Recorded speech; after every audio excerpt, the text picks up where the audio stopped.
بسم الله الرحمن الرحيم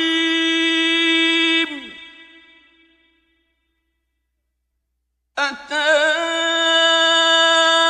أمر الله فلا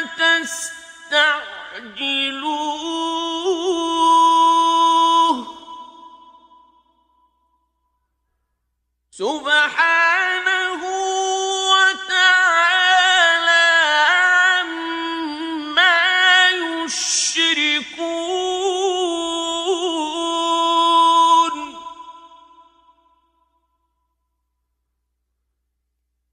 ينزل